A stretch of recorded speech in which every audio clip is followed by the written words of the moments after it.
We are in the book of Genesis. We anticipate doing it in 12 sessions, and we're in the 21st of those 24 sessions. And we're now getting into the story of Joseph. We're going to deal with chapters 37 through 40 tonight. And that sounds like a lot, but they're actually pretty short chapters.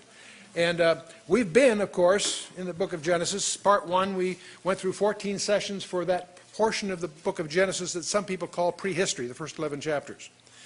But we sort of shifted gears at chapter 12 as we got into the narrative of the patriarchs, Abraham, Isaac, Jacob, and so on.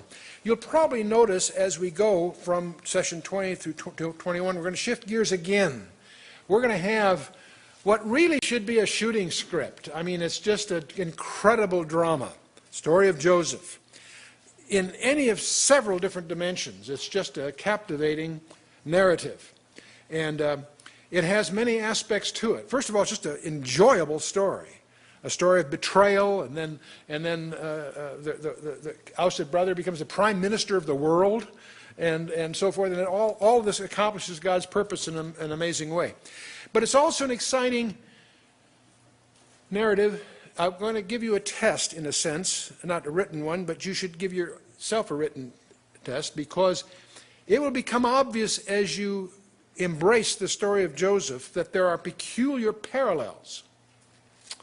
And I tried not to overemphasize that as we've gone through the earlier parts of Genesis, because if you're going just through it lightly the first time, it may sound a little strange. But when you go through it next time, the book of Genesis, when you read it, I want you to be sensitive to the fact that the Holy Spirit deliberately has embroidered this with parallels to Jesus Christ. In fact, I've made the statement many times, you'll find Jesus Christ on every page in Genesis.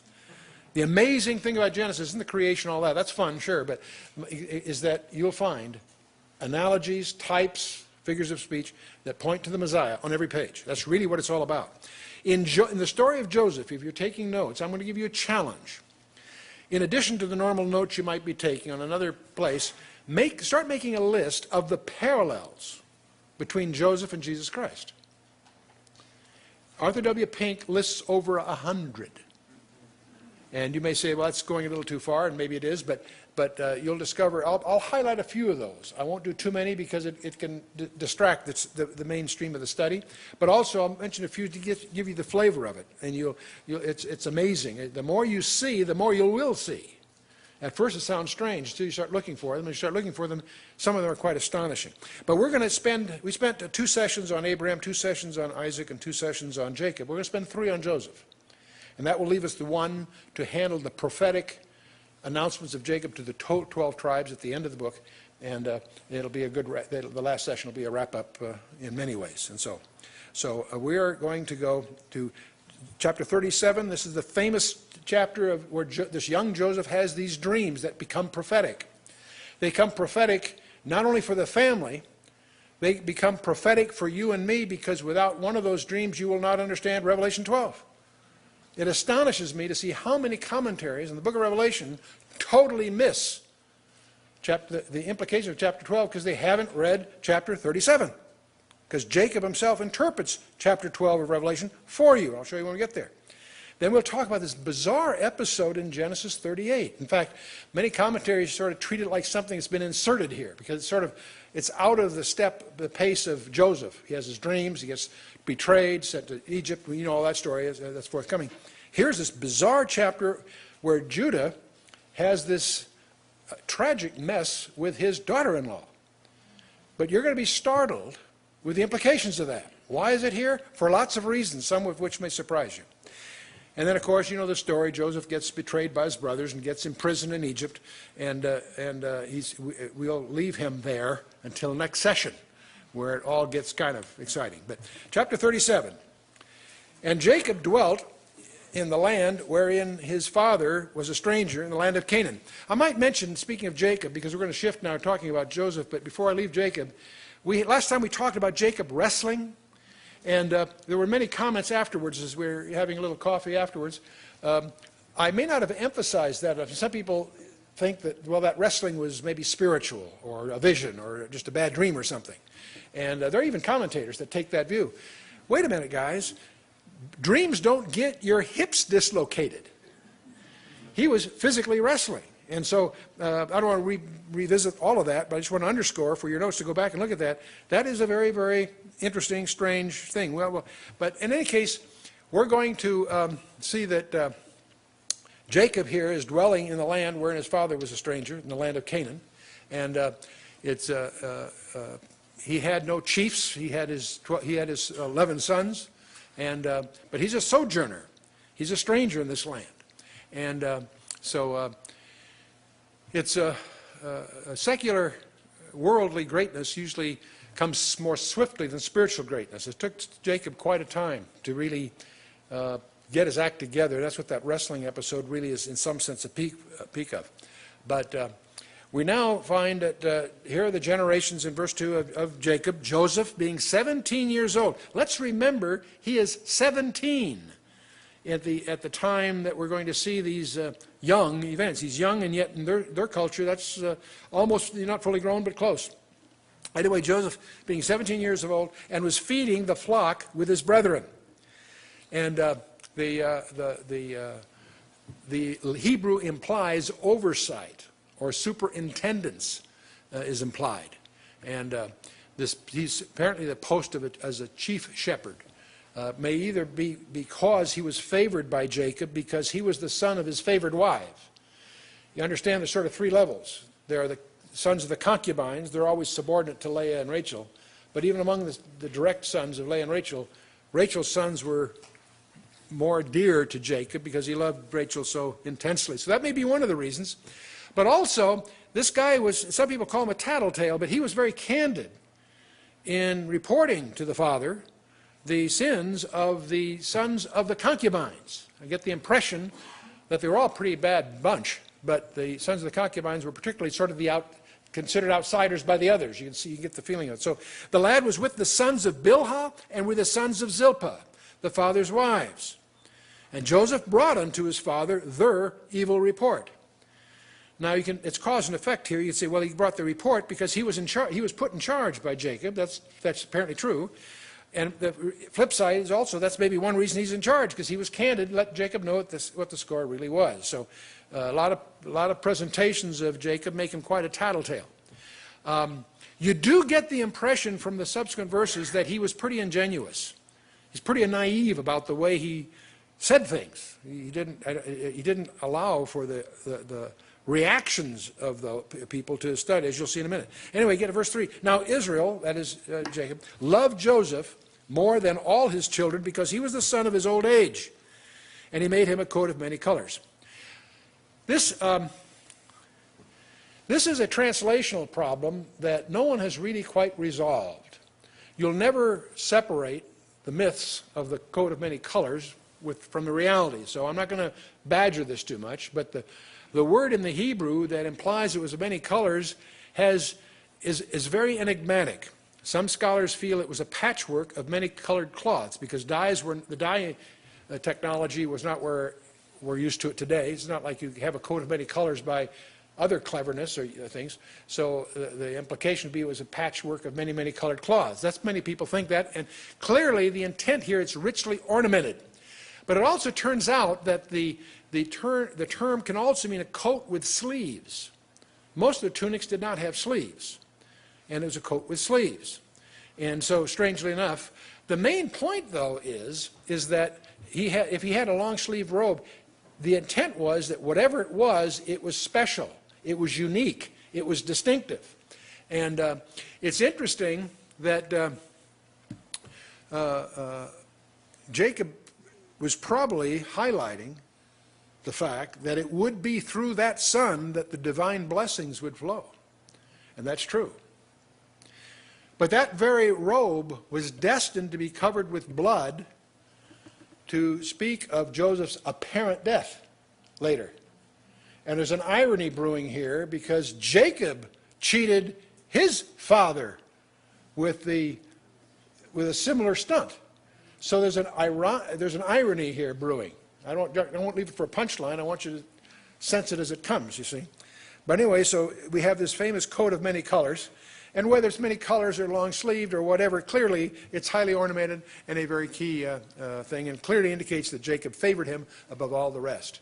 And because he was the firstborn of Rachel, the son of his old age, and he also apparently was a cool guy. He also apparently was very good looking, partly because he's from Rachel, who was also very good looking. And so that'll come to be something that'll haunt him a little bit later. But it's interesting, if you study this in a pragmatic sense, these chapters of Genesis we've been in highlight the dangers that come from parental favoritism among the children. All the way back, we see that same thing happening. And I suspect we all, in various ways, are guilty of that. But we need to guard against that, because that's, I think, one of the practical lessons that come out of all of this.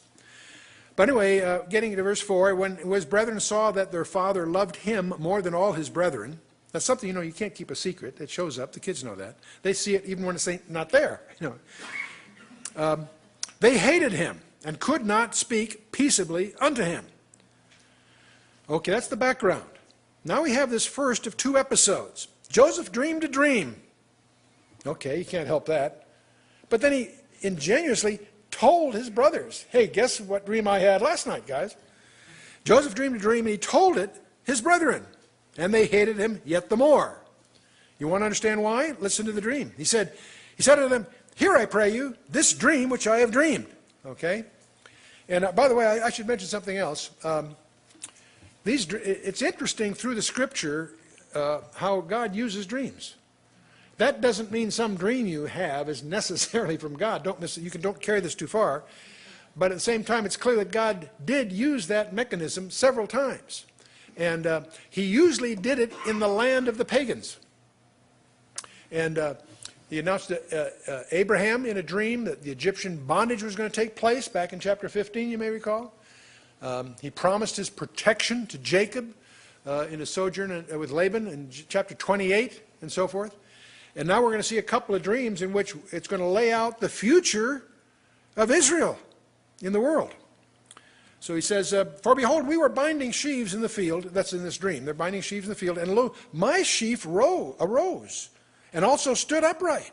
And behold, your sheaves stood round about and made obeisance to my sheaf. Now that went over great, I mean, it didn't take a lot of insight to try to infer what this is trying to communicate. His brethren said to him, shalt thou indeed reign over us? They got the message, Or shalt thou indeed have dominion over us? And they hated him yet the more for his dreams and for his words. You can't help but sort of get the impression the kid was a little naive. Having the dream's one thing, and sharing it with mom would be great. And maybe even with dad under the right circumstances, but not to your sibling rivals. Come on, guys. In any case, if you're going to do it once, let's do it again. He dreamed yet another dream. And he told his brethren and said, behold, I have dreamed a dream more. And behold, the sun and the moon and the 11 stars made obeisance to me. Now this time, he even got dad upset. Okay? And he told it to his father and to his brethren. And his father rebuked him and said unto him, notice what Jacob says. What is this dream that thou hast dreamed? Shall I and thy mother and thy brethren indeed come to bow down ourselves to thee on the earth? Jacob recognized in the idioms of the dream that the 11 stars represented his brothers, but the sun and the moon was Jacob and his wife in the symbolism of the dream. Remember that. Because when you get to when you get to Revelation, chapter 12, by the way, something else you can take on as a student assignment sometime is make a list of the parallels between Genesis and Revelation. Everything that starts in Genesis, and that's almost everything, has its climax in Revelation. The two books almost are designed side by side. Everything that started is finished, and it links. But in Revelation chapter 12, there is a summary of the seed of the woman. And it speaks of some personages, and one of the principal personages is a woman with 12 stars and sun and the moon at her feet and so forth. And some people say, well, that's the zodiac. And other people think, well, that's the church. Well, if that woman is the church in Revelation, she's in trouble because she's pregnant. Church is supposed to be the virgin bride, right? And of course, the woman gives birth to the child, a man-child. But here, Jacob really, everything in Revelation is in code, but every code is explained somewhere else in Scripture. That makes it such a fabulous treasure hunt to go through those things. But anyway, you can link this, if you will, to Revelation 12. We'll move on here. And he told it to his father and to his brethren. Oh, I got that. Okay. And Jacob interprets it for us. And then in verse 11, and his brethren envied him, but his father observed the saying. This to me echoes the same thing that Mary did when she got that, when he was 12 years old and he was at the temple and so forth. She kept the last little line there. She kept these things in her heart. It's kind of a strange episode, but she recognized there's more there than meets the eye. And Jacob, I think, pondered this too, because on one hand he apparently sort of joins his brethren in being, being confronted with this thing on the one hand. On the other hand, he observed it, mulled it over, reflected on it, and so forth. And but this all is, both dreams obviously reflect the elevation of Joseph over the house of Jacob. Indeed, he will be, both in a secular sense and some other ways. His brethren went, now that's changing, we don't know how much time slips by here, but anyway, his brethren went to feed their father's flock in Shechem. Now Shechem is about 50 miles north of Hebron, and or it's the valley of Hebron. It's going from there to Shechem is about 50 miles, and we're going to encounter another village called Dothan, which is yet another 15 miles. So there's a 65-mile distance here, which is it's non-trivial. The valley of Shechem is was very known for abundance of water, and so it took them at least 20 hours to get there, especially if they're going with sheep and so forth. And so there's a lot of conjectures. Why did they go up there? One is for the availability of water, and one reason they went out 15 miles further is they probably weren't too popular in Shechem. If you recall what Benjamin did because of Dinah back a chapter or so ago. Anyway, so Israel, or Jacob, said unto Joseph, do not thy brethren feed the flock in Shechem? Come, and I will send thee unto them. He said to him, here am I. He said to him, go, I pray thee, see whether it be well with thy brethren, and well with the flocks, and bring me word again. So he went out, so he sent him out of the vale of Hebron, and he came to Shechem. Glibly said, but you're talking, several days. And a certain man found him, and behold, he was wandering in the field, and the man asked him, says, what seekest thou? What seekest thou? He said, I seek my brethren. Tell me, I pray thee, where they feed their flocks. The man said, they are departed hence, for I heard them say, let us go to Dothan. And Joseph went after his brethren, and found them in Dothan. And when they saw them afar off, even before he came near unto them, they conspired against him to slay him. They are upset. They probably are upset because they didn't like him in the first place, but they also probably assumed that they better do that or he will be over them. You follow me? And they said to one to another, behold, this dreamer cometh. The Hebrew actually is the master of dreams, cometh. Come now, therefore, and let us slay him, and cast him into some pit, and we will say, some evil beast had devoured him, and we shall see what shall become of his dreams. See, part of this rivalry thing is the dynamic here, as well as the interpersonal thing. And so, remember, these guys plotted before to kill the Shechemites, to revenge their sister, remember? Back in chapter 34. And now they're plotting to kill their own brother. These are bad guys.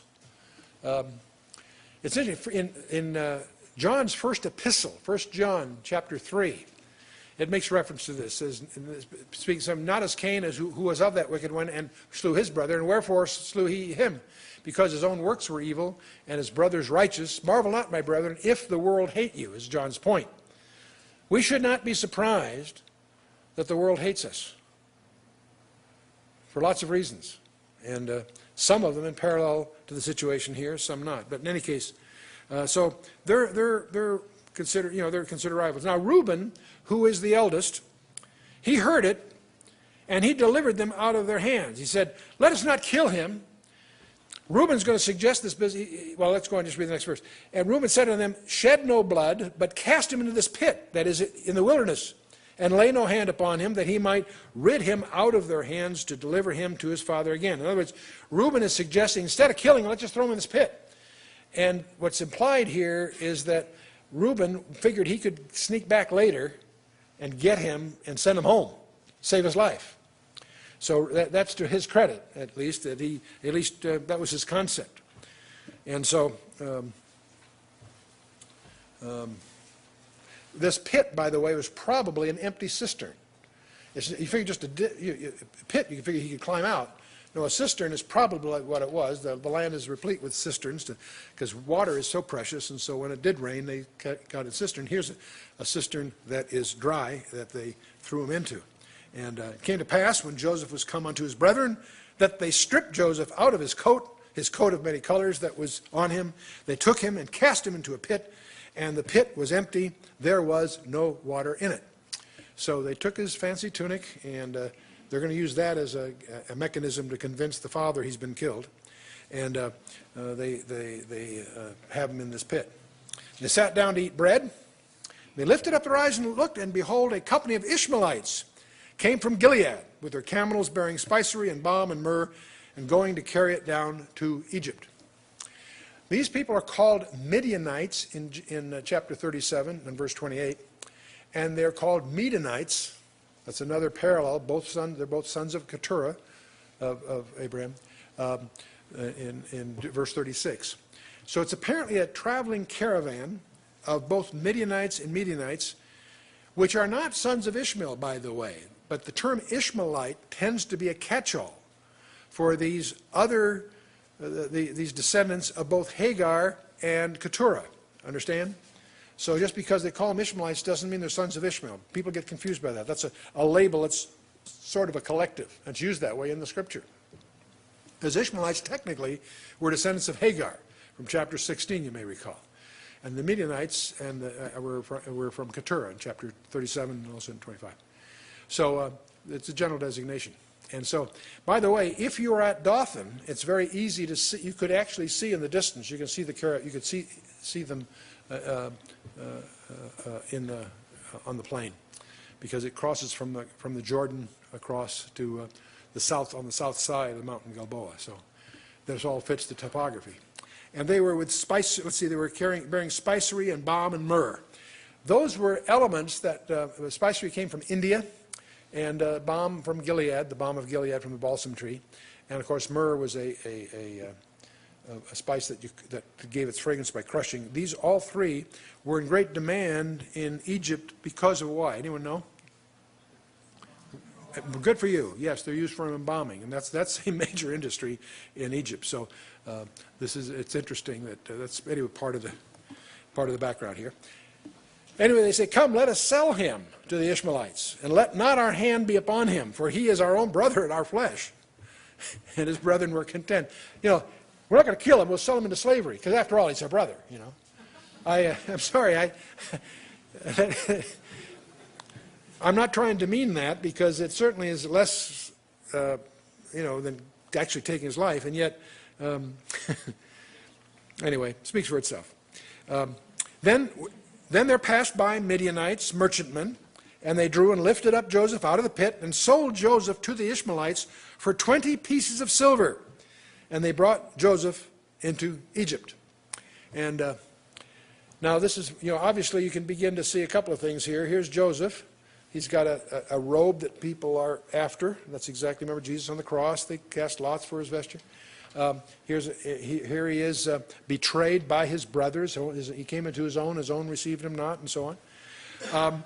And he's betrayed. He said, "Gee, why wasn't he betrayed for 30 pieces of silver? Wouldn't that have fit perfectly?" Can anyone tell me why it's 20 and not 30?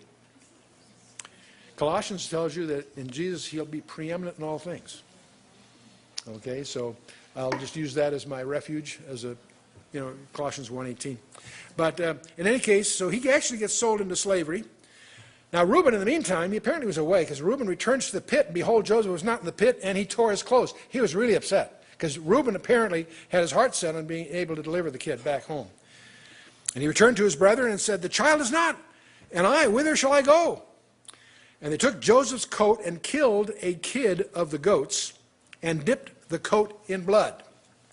And they sent the coat of many colors, and they brought it to their father and said, "This we found. Know now whether it be thy son's coat or not." Gee, do you think it's his coat? Obviously it's his coat, you know. And he knew it. He said, "It is my son's coat. An evil beast hath devoured him. Joseph is without doubt rent in pieces." And Jacob rent his clothes and put sackcloth upon his loins and mourned for his son many days. And it's really, again, a form of deceit that's ironic, because Jacob had deceived his own father Isaac using his brother's tunic and the skins of a goat. See the parallels. Here again, it's the tunic of the brothers. It's the skin of a goat as part of the emblems that are being employed here. And all his sons and all his daughters rose up to comfort him, but he refused to be comforted. And he said, "For I will go down into the grave unto my son mourning." And thus his father wept for him. The word, this is a mistranslation. The word is not grave. I want you to be sensitive to the distinction between the grave and Sheol. A grave is the abode of the body. You can own a grave. You can sell a grave. It's a physical thing. Sheol is the abode of the departed spirits. No one can own, and there's one, there's not many. There are many graves, there's one Sheol. It has two compartments, we learned from Luke 16. And it's interesting that it's spoken of there by Jesus himself as Abraham's bosom. That's the good side of Sheol, which in the Greek would be the Hades. Sheol and Hades are not Gehenna. That's a whole different thing. This is, Hades is often translated hell in our Bibles. No, it's Hades. Gehenna is what we think of as hell. It's that Hades is temporary. It's going to be cast into hell ultimately. But anyway, the point is, here's Jacob. He says, "I will go down into Sheol unto my son." He expects to be with his son in Sheol. We learn from Luke 16 that people in Sheol are conscious. They're very aware. The rich man that's in Sheol is in torment, but he's very aware of Lazarus, who's also in the good part of Sheol, in Abraham's bosom. So there's an awareness. It's interesting, too, that there's no repentance. There's an acknowledgement of their sin. The rich man there understands. There's a lot you can learn by restudying Luke 16 carefully. In any case, this is Jacob's model. This is what he understands. He'll be with, I'll go to unto the grave, unto Sheol, unto my son, mourning. And thus his father wept for him. Jacob is really upset. I want you to understand Jacob's heart, because it's going to be very material in the subsequent chapters as the whole drama of Joseph unfolds. And then it goes on and says, "And the Midianites sold him into Egypt." Now notice, here again we have Midianites and Midianites, labels in the scriptures. So the Ishmaelites is sort of a collective connotative term. They're not using it denotatively, they're using it connotatively or suggestively. And so Midianites clearly are not sons of Ishmael, they're sons of Keturah, as I mentioned. But anyway, the Midianites sold him into Egypt unto Potiphar, an officer of Pharaoh's and captain of the guard. Now, the word in the Hebrew implies a eunuch, but you want to be careful with that term. Often, senior officials at court were castrated to be eunuchs in certain roles, but the term doesn't necessarily mean castrated. It means an officer of the court, is what the term actually means. The Potiphar has a wife, as we'll see, who's very much in the story. And it can be chamberlains, it can be courtiers, it can be officers of different kinds. Now, he was a captain. Now, the term captain here isn't the way we use the term, but he's the chief official. He's the chief of the executioners. It could be the chief of the slaughtermen, people who were responsible for killing the animals for the sacrifice and that sort of thing. And by some careful scholarship, by certain commentaries, this was probably about 1898 BC. I don't hang too tightly to the chronologies because I've got dozens of studies, all detailed, all different, varying not by a lot, but still, there's that's a tough area to get into. For you're immersed in all kinds of technicalities very quickly. But anyway, to give you a rough feeling, this is called 1900 BC roughly, and the way they do that, they date from Solomon's temple back and try to work it that way. But in any case, we're now at chapter 38. Now, we're going to pick up in chapter 39 the whole tale of Joseph again, because he's in Egypt. But in the meantime, we have chapter 38. And many people are puzzled, why is it here?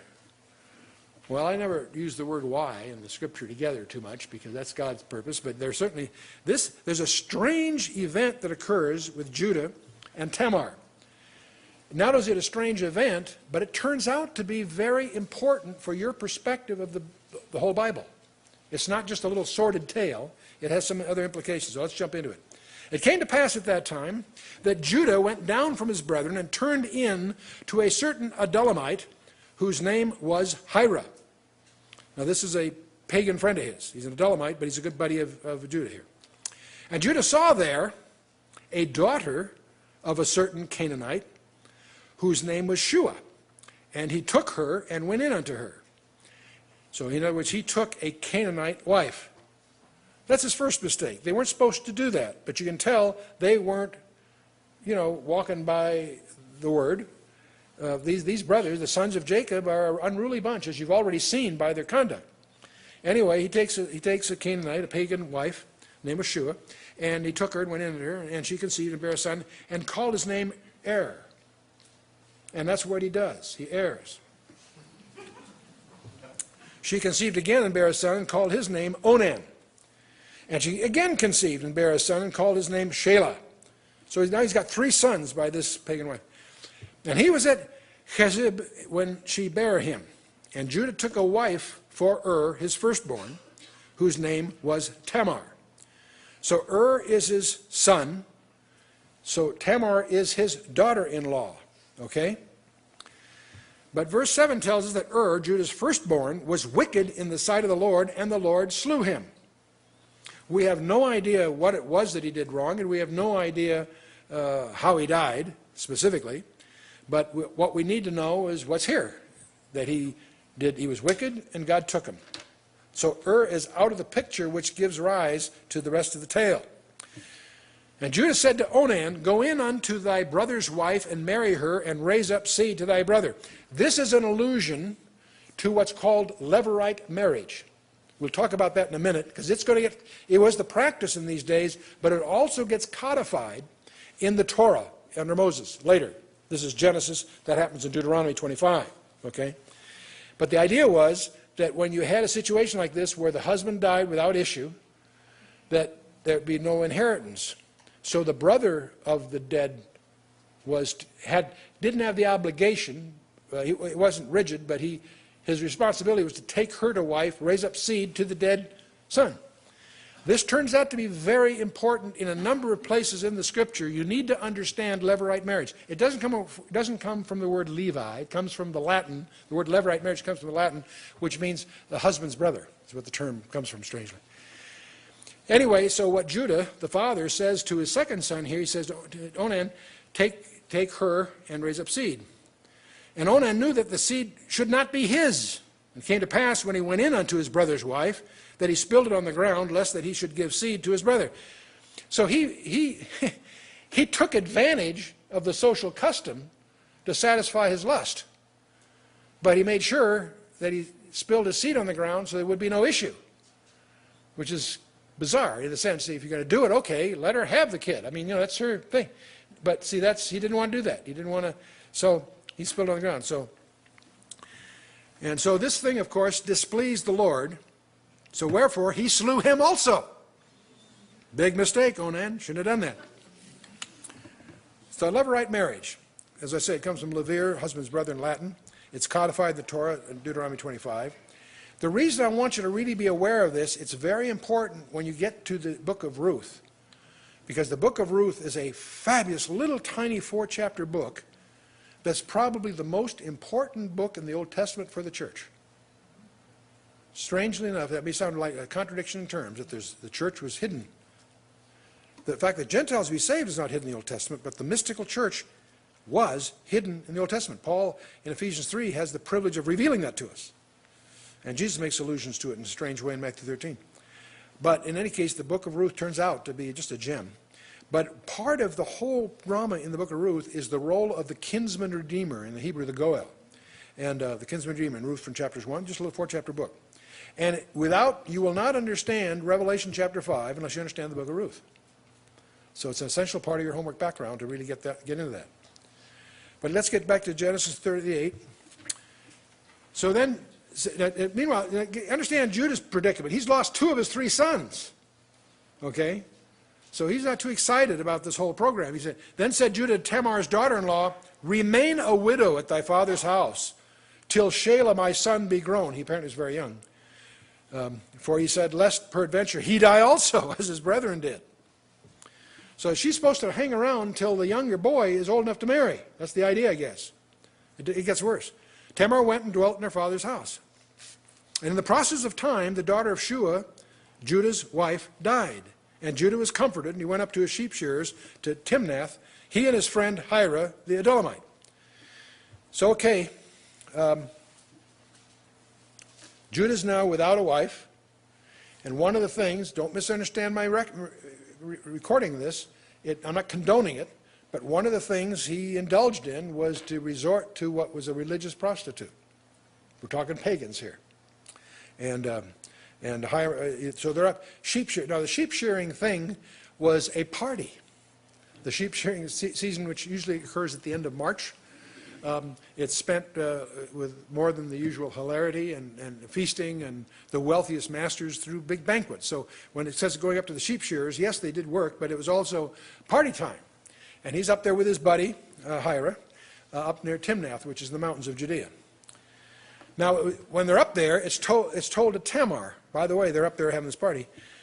She says, behold, thy father-in-law goeth up to Timnath to shear his sheep, and to party, and so forth.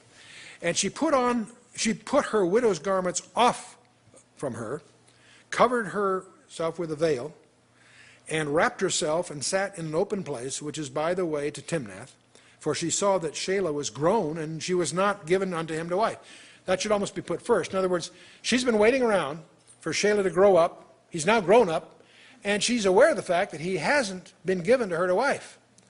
So she's going to try to take things into her own hand to get a levirate marriage, in effect. So, in other words, if she can get pregnant from the family, it'll count as in her mind. So she masquerades as a temple prostitute up there, adorns herself with a veil, which apparently was the style in those days. And when Judah saw her, he thought her to be an harlot. And the word is actually kedeshut. It's like a temple prostitute. And I don't mean a Jewish temple, I'm talking pagan temple. And so she really is tricking him into illicit relationship with her. So anyway, because she had covered her face, so she didn't recognize, and he turned unto her by the way and said, go to, I pray thee, let me come in unto thee. For obviously he knew not that she was his daughter-in-law. She said, what wilt thou give me, that thou mayest come in unto me? He says, I will send thee a kid from the flock. And she said, wilt thou give me a pledge till thou send it? So she wasn't born yesterday, okay? You know, promises are one thing. Give me something, give me a pledge of some kind, that something worth more than the kid that I'll give you back when I get the kid, is the idea, okay? And so, and a kid, of course, a kid of goats here. He said, what pledge shall I give thee? And she said, thy signet, thy bracelets, and thy staff that is in thine hand. And he gave it her, and came in unto her, and she conceived by him. And so, by the way, the seal, the signet, is probably something that was perforated and hung around his neck. It's a little confusing there because the language speaks, the word translated bracelets is elsewhere translated like ribbon. So whether it was around his staff or around his neck is a point of scholastic debate. But anyway, the point is these are obviously identity pieces. This is like giving her his credit card, okay, with a picture on it, okay. So anyway, so she conceived by him. She arose, went her way, laid by her veil from her, and put back on the garments of her widowhood. Okay? And Judah sent the kid by the hand of his friend, the Adullamite, to receive his pledge from the woman's hand. Now, he sent his buddy with the kid to go get his stuff, and he found her not. And then he asked the men of that place, saying, where's the harlot that was openly by the wayside? They said, there's no harlot in this place. He returned to Judah and said, I cannot find her. And also the men of the place said, there was no harlot in this place. Judah said, well, let her take it to her, lest we be ashamed. Behold, I sent this kid, and thou hast not found her. Well, it came to pass, about 3 months after, that it was told to Judah, saying, Tamar, thy daughter-in-law, hath played the harlot. And also, behold, she is with child by whoredom. Imagine how that went over with Judah. Self-righteous Judah. Huh? Judah said, bring her forth and let her be burnt. You know, this is another time that Jacob's family is being deceived by deception. And this time by a Canaanite daughter-in-law. So this is getting messy.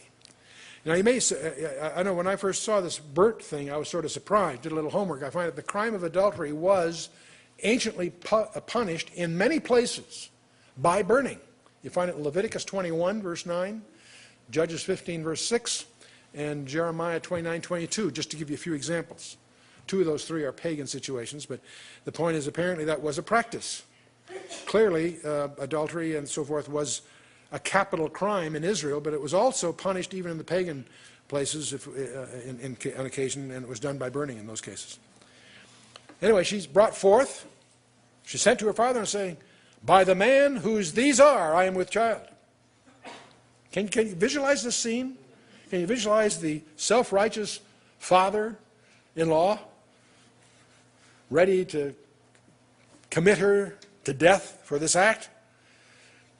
Okay, who's the guy? By the man whose these are, I am with child, she said. Discern, I pray thee, whose are these? The signet, bracelets, and staff. That's got to be one of those great scenes, you know. Judah acknowledged them.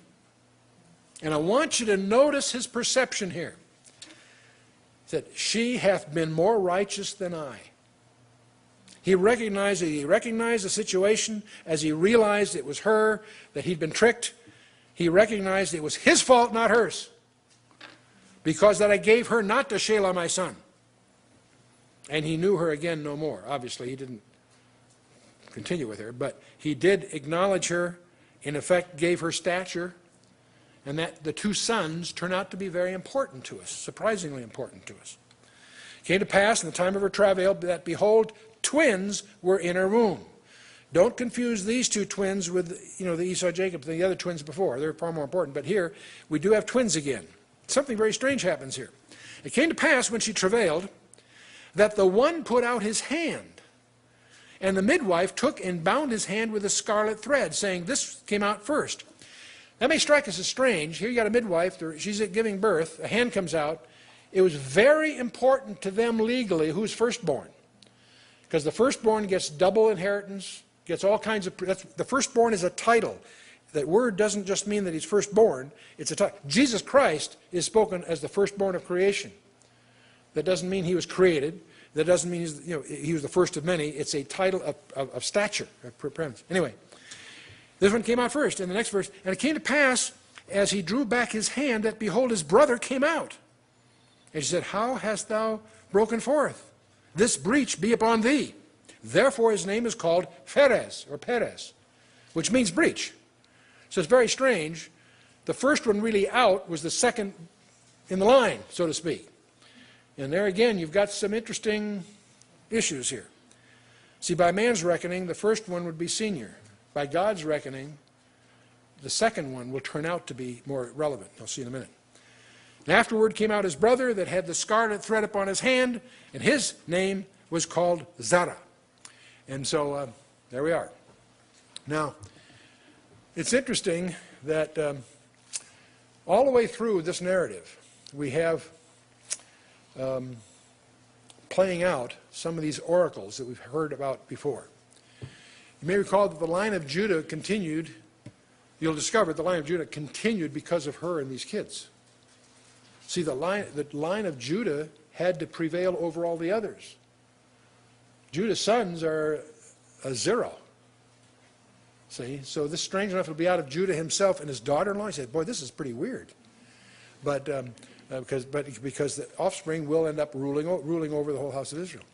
And so, see, even his brothers sold Joseph into Egypt, all thinking they could thwart God's design. All these steps are attempts by someone, maybe well-intended in a sense of speaking, to thwart God's program. And and here, even in Judah's own family, in his attempts to thwart Tamar's own marriage, we got God's confirmation of the principle that the elder will serve the younger. So God is reversing things here. Now, this is going to be important for another reason. Now, I'll tell you something that's very, very strange. let's stop for a minute. I've spared you a lot of this kind of thing in this study because it can be too much distracting, but I have to share with you this little tidbit. If for no other reason, you will not find it in any commentary you're likely to pick up, okay? This is the text in Hebrew of Genesis 38 that we've been reading. And this I discovered in a journal article from the professionals from the Soviet Union, Eastern Europe, and Israel in 1987. I happened to find it in my library looking for something else, and I stumbled on this little tidbit, and it just absolutely blew me away. It turns out that if you look, there are 3 letters in here that are separated by 49, they're an interval of 49, okay? These 3 letters here happen to spell out the name of Boaz. Well, that's kind of interesting. So, well, come on, Chuck, with the 49 interval of 49, you've got 3 letters that spell Boaz. They happen to be backwards, by the way. In Hebrew, it's spelled backwards. I'll come back to that. There are also 3 letters. Bear in mind, Hebrew goes from right to left, so this second name comes next. And that's 3 letters that spell the name Ruth. Now, that's kind of, when you say, well, this is Genesis 38. We're not even in the book of Judges or the book of Ruth with Boaz and Ruth and all of that. We'll get to there a little bit later. I want to review some things here. But that's kind of curious. Let's go further in the chapter. There are 3 letters, again, for always 49-letter intervals that happen to spell their child, Obed. 49-letter intervals, you got the second name, or third name. You go again, and there's 3 more letters that happen to spell Yishai, or what we would call Jesse, the son of Obed. You go a little further in the book, you get 3 more letters that spell the name David. Now let's just stop for a second. We have 5 people here that Boaz, Ruth, Obed, Jesse, David. Each name is encrypted by an equidistant letter sequence with the interval of 49. You've got 5 of them, but here's the corker. They are in chronological order.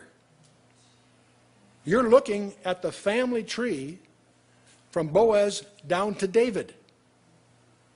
Now, let this sink in. The family tree of King David is encrypted in the book of Genesis in chapter 38. This is book of Moses. I don't care how smart you think he was or how clever he was in encryption. Did he know that Boaz, Ruth, Obed, Jesse, and David, that would be the line of the king of Israel? You see what I'm saying? This is mine to me. This makes my skin, my hair curl. This just blows as you start trying. At first it's one of these little oddities and that curious until you start thinking about it. And then I was troubling. Well, okay, why is it backwards? All 3 names are in there. Technically, on a computer, the interval is minus 49. In other words, the 3 letters, the names are spelled backwards. Well, when you get to the book of Esther, you find a lot of these kinds of things. And where it's backwards, some are backwards, some are forwards. The ones that are backwards are where man's trying to thwart the plan of God. And it hit me just as I'm getting ready for the study tonight. That's, I think, what's happening here. God is not only declaring the relevance of all of these, and I'll show you some relevance that we have to come, but not only did he has them encrypted here in advance, I don't think you could have gone through there and predicted the genealogy. That's not, God does not want you to use these things for divination. That's where all these characters that write these screwy books are way off base. What they're here for is to glorify God in retrospect. We look back here and say, wow, God. You follow me? He gets the glory. But he's also got it backwards here because each one of these things, this whole family tree thing, was what the house of Jacob was trying to thwart. Interesting. All 49-letter intervals, all in chronological order. You want to do the math on that, you're out in Neverland. You're out in Neverland. I won't bore you with the math. But I want to stop here because it'll have some other implications. I think we've got the time here. I can indulge in a little bit of diversion. I want to review with you briefly the book of Ruth. We're in Genesis. We'll be in Egypt. After that comes the Exodus. Then they wander in the wilderness for 40 years and all that. And then it's quite some time. Joshua goes in and conquers the land. After Joshua comes the book of Judges. At the end of the book of Judges, you have the book of Ruth. Okay? In the days that Judges ruled, is when we understand where Ruth is. That's a lot later. Ruth is the ultimate love story in at least two ways. It's a love story that's studied in most college literature classes as one of the most elegant little stories you can find anywhere. Short, brief, exquisitely organized. But it's also the ultimate love story because it talks about the ultimate love of the Redeemer for you and me. So at the literary level and also at the prophetic and also personal level. It's one of the most significant books for the church in the Old Testament. Lots of important things in the Old Testament, but the book that turns out, surprisingly enough, to in effect be elliptically focusing right on the church. Because it has the role of the kinsman redeemer, and it's an essential prerequisite for the book of Revelation, particularly chapter 5. As you study the Bible, you discover there's always relevance to the 10th man. From Adam, you come down to Noah. Remember those 10? We talked about that back there. Then from Shem to Abraham is another 10. And from Isaac to Boaz is another 10. So these three, Noah, Abraham, and Boaz, are key people in a biblical relevance situation. Now the book of Ruth, chapter 1, talks about the love's resolve. Ruth, this pagan, this Moabitess, clings to her mother-in-law. Her parents, her husband died, and so did Ruth's. So we'll take a quick look at that. So that's her resolve. She really resolves to become whatever Naomi is. She's going to go and be in her country. I'll show you that in a minute. Then love's response to that. Ruth is gleaning and taking care of Naomi. We'll talk about that a little bit. Then we have a very misunderstood passage in chapter 3. I'll call love's request. Love's resolve, love's response, love's request. The threshing floor scene, which I want to touch on. And then the final climax of the whole thing is love's reward. The redemption of both the land to Naomi and the bride to Boaz. And so, in the days of Judges ruled. See, the famine drives the family. These are Bethlehem natives. Elimelech and Naomi have two sons, Mahlon and Chilion, and they leave Bethlehem because there's a famine. They go to Moab. And their names are very significant. I won't get into, it turns out when you study this book, every little detail has about 3 or 4 levels of meaning. So I won't get into all of that. To make a long story short, Mahlon and Chilion, who means unhealthy and puny, they die. That's part of the problem. They married Moabite women, but then pass away, as did Naomi's husband, Elimelech. And so Naomi tries to tell her daughters-in-law, hey, you got your lives ahead of you. You stay here. I'm going back home, because 10 years have gone by, and things are better back in Bethlehem. So she deters them from following her. One was Orpah, and she didn't want to leave Naomi either, but she finally does yield. Naomi must be quite a mother-in-law, because both these daughters want to hang on to her. Ruth refuses to leave her. And so there's a famous passage that I had to include literally in here, where Ruth says to Naomi, entreat me not to leave thee, nor to return from following after thee, for whither thou goest I will go, and where thou lodgest I will lodge. Thy people shall be my people, and thy God my God. Where thou diest I will die, and there will I be buried. The Lord do so to me, and more also, if aught but death part thee and me. This is her commitment to her mother-in-law. Impressive young lady. The Lord rewards that. Well, the next chapter, part of the value of the book, you need to understand some of the ancient laws. One is the law of gleaning, because what they did in those days, if you owned land, your harvesters could go through once and only once. Whatever you missed was for the destitute. Widows, orphans, whatever, were entitled to follow the reapers and pick up what they missed. That's called gleaning. And so that's all in Leviticus 19 and Deuteronomy 24 and so on. There was provision for the destined. Now, it says she happened on the field of Boaz. Now, when you see that word happens, you have to understand how the rabbis look at that. They say that coincidence is not a kosher word. Nothing happens. It's ordained of God. And indeed it is, because Boaz turns out to have some very important aspects to this. His name means in him is strength, and that's the name given to one of the 2 pillars in the temple. So you can run with that one on your own. And it's interesting, too, that Ruth is introduced to him by an unnamed servant. Remember what we learned in Genesis 24? What is the Holy Spirit? He's always an unnamed servant. Who is introducing this Gentile bride-to-be to Boaz, the kinsman redeemer? Unnamed servant. Now she catches his eye, so he instructs his reapers. Don't be too tidy. Leave handfuls on purpose. He is going to be the Goel in Hebrew, a kinsman redeemer. And to understand that role, you need to understand the law of redemption in Leviticus 25. I'll give you a quick summary of it in a minute. But you also need to understand the law of levirate marriage, which is one of the reasons I'm bringing it up here in Deuteronomy 25. Well, that brings us to chapter 3 of this little book.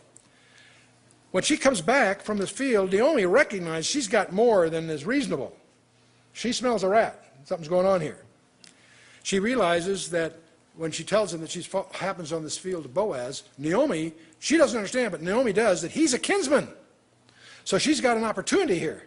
Not only for Naomi, because he is entitled to get her land back that she sold 10 years ago.